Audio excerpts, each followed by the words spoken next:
I'd love to start with saying that today I would like to share three things. The first, what I'd like to share is what is it that I care about? The second thing, how did I get about to realizing myself? And I'm on the journey of realizing myself. And the third thing, how can we realize us? So these are the three things that I would like to speak about. And I'm watching the prompter also. So I would like to begin with, and I'll give you a few moments to read it on your own.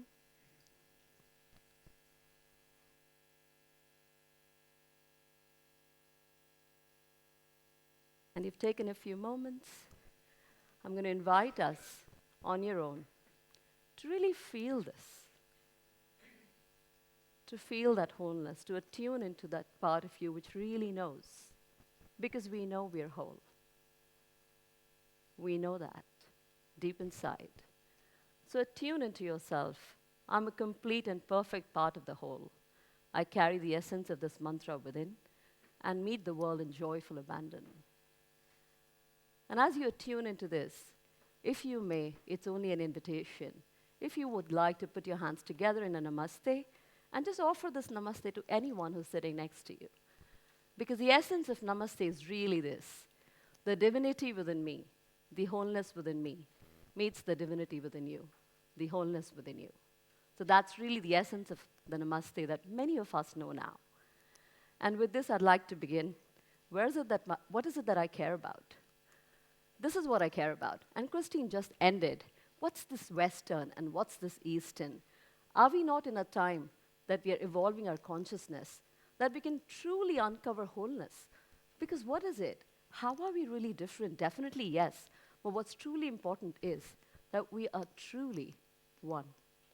So that's really what I care about. What I care about is collective flourishing. That's what I would like to see happen.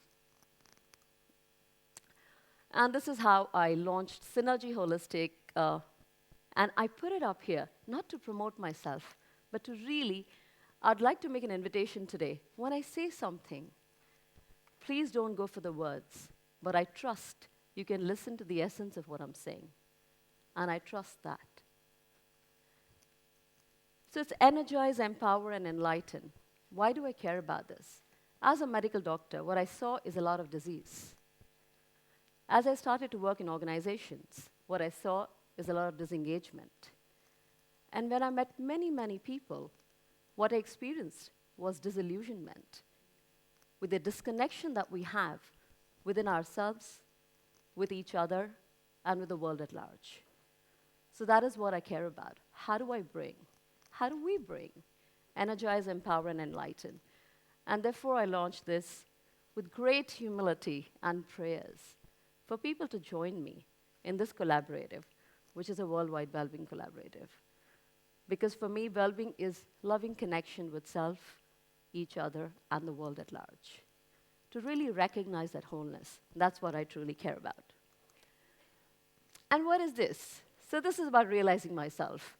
This is where I was last week, just before I came here.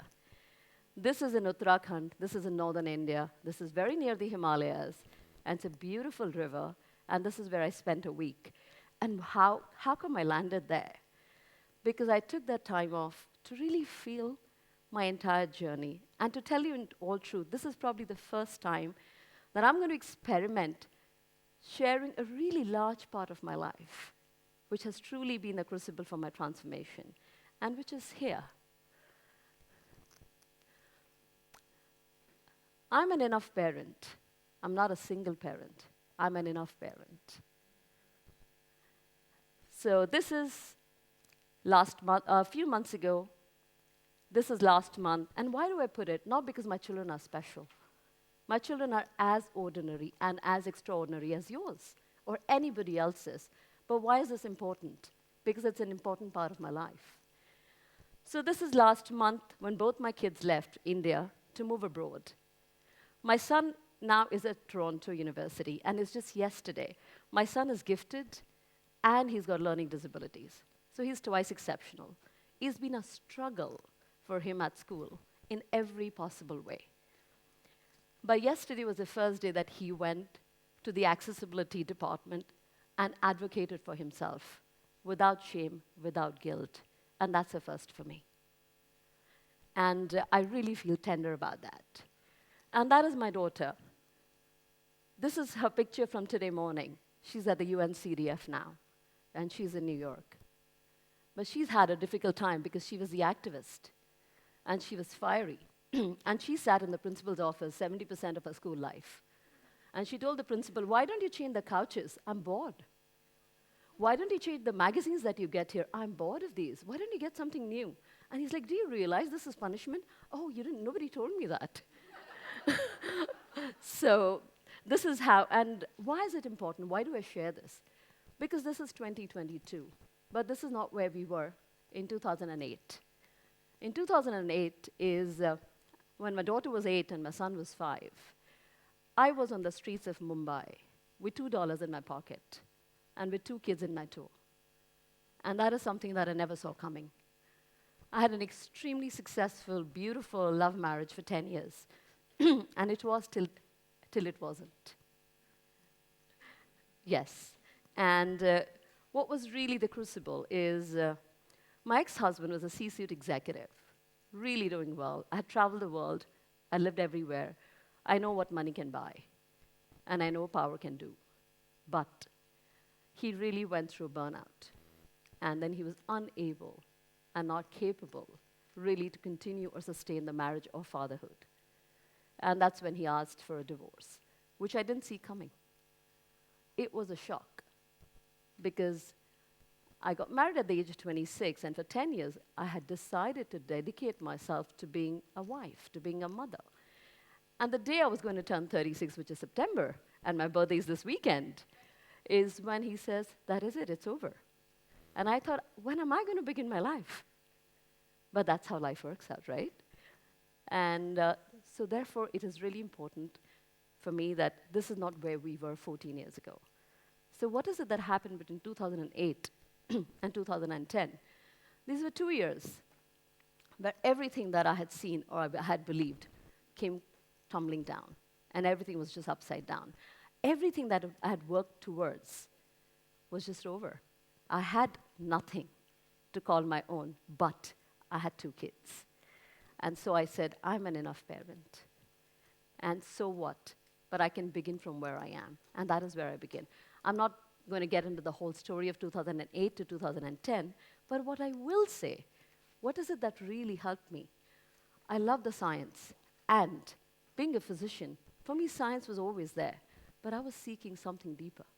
And I knew that there is more to life. But what is it that there is more to life? I didn't know. And this is something that was reflected also in the patients that I was seeing. I was seeing people who came to me with diabetes, blood pressure, and different kind of things. But what I noticed, and what I was frustrated with, is there was very little that I could do as a doctor at that point when the breakdown had already occurred, when the body had already given up in a particular manner. So then I started to get curious about what's really going on behind. What are the mental thought patterns?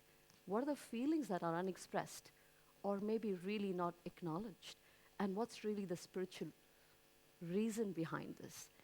So with my quest for wholeness and with my quest for holistic well-being, I started to discover more and more. And to tell you the truth, I simply had prayers left in my life and nothing else. I truly had nothing else for those 2 years. I never knew how am I going to pay my next month's rent or my child's school fees. And I'm not trying to say that, poor me. No, it's not that what I'm saying. But there was something that kept sustaining me. There was something that would occur, and I was taken care of. And I started to believe more and more, no matter what, I am being taken care of. The universe is holding me. The universe is benevolent. Something is still on my back. And what is that? So this was one night, and this is not to sound esoteric or special in any way. But the fact is, over those 2 years, I had many, many illuminations. And I call them illuminations because that's how they were. They were literally, I would feel that in my body. I would feel a pulsation in my body, and I would see visions, and I would see visuals. And I'm going to share, and this is probably the first time that I'm saying it as it is. And I trust that this group can receive me. Why am I saying this? Because this wholeness, this divinity exists within all of us. I am not special.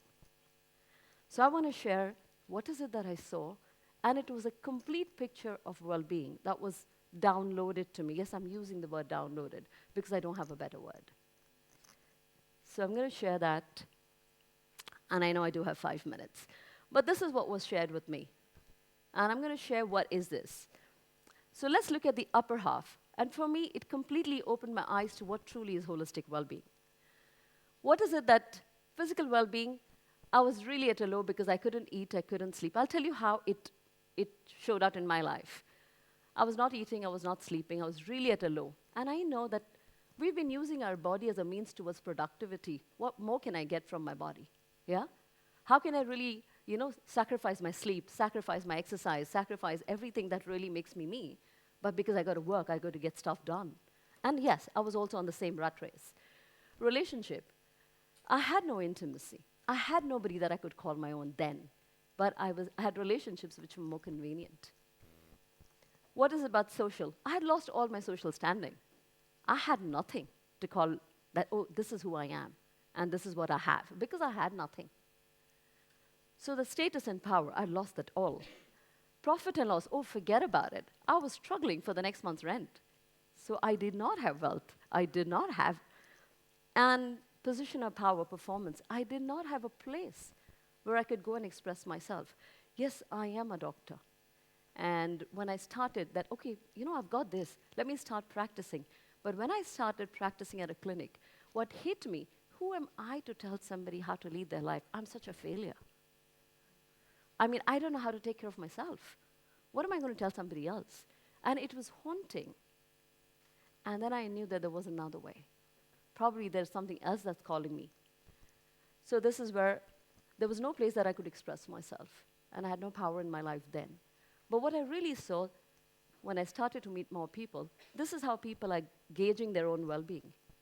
It's how their body is, how their bank account is, what kind of relationships, who do you know in this world? How are you networked? What's your social standing? What color are you? What nationality are you? What car do you drive? Which clothes do you wear?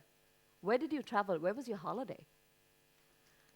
And yeah, of course, are you a CEO? Are you in the C-suite?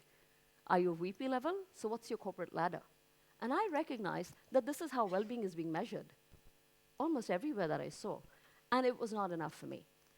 And what I saw was the lower half, which is, am I really in touch with my potential? What brings me joy? What's my self-awareness? What are the thoughts and feelings that drive me? Am I really aware? And I love your slide. Am I really conscious? Am I operating from a higher brain state or a lower brain state? Am I aware of my triggers and my reactions? Am I willing to take the impact of my actions? Or am I saying, oh, but that's not what I meant? If this is not what you meant, then you better do what you meant. So that's self-awareness, conscious evolution. Life is working through me every moment. Am I listening? Am I sensing? Life is perfect in my view. It is an autocorrect mechanism meant for your own evolution, is how I see it. Higher awareness is, of course, I am whole and we are whole. And we are part of this. Environmental, we cannot be raping Mother Earth anymore. We cannot just be consumers. We got to be custodians. We got to be stewards of the environment. So for me, this was the great opening for my own life, and this is what I brought. I won't get into it because I've got 2 minutes, but these were the principles that were unearthed and that I discovered in my own life and that I brought it to my organization and to the organizations that I work with. But this is a journey that I walked on my own. So these are some of the founding principles, and I will end with this one. This is what I do for well-being. I've expanded the scope of well-being, which can still be translatable to people. So realizing me, but how do we realize us? So that's why Synergy was founded. And that is energizes well-being. I know I'm going quickly, but I will have a workshop. If anybody finds any interest in this, please do come. I'll share more. This is Empower. This is how do you build shared resilience? Because resilience is a team sport. I'm only as strong as my weakest link. So that's really Empower, which is shared resilience. And this is Enlighten, which is where I work with organizations and leadership to be a change for good. So this is the whole picture, and maybe the rest is for another time. And I will pause here.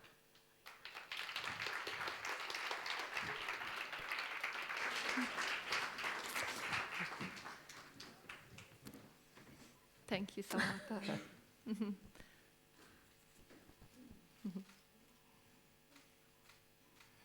Thank you.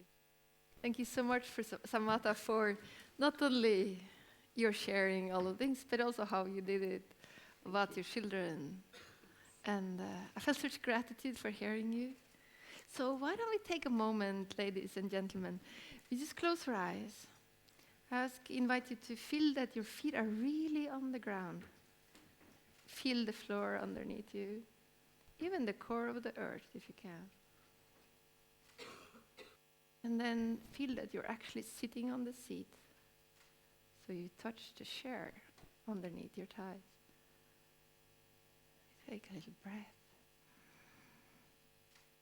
And we fill our heart with gratitude for being together here today. And for all the wonderful people in the room.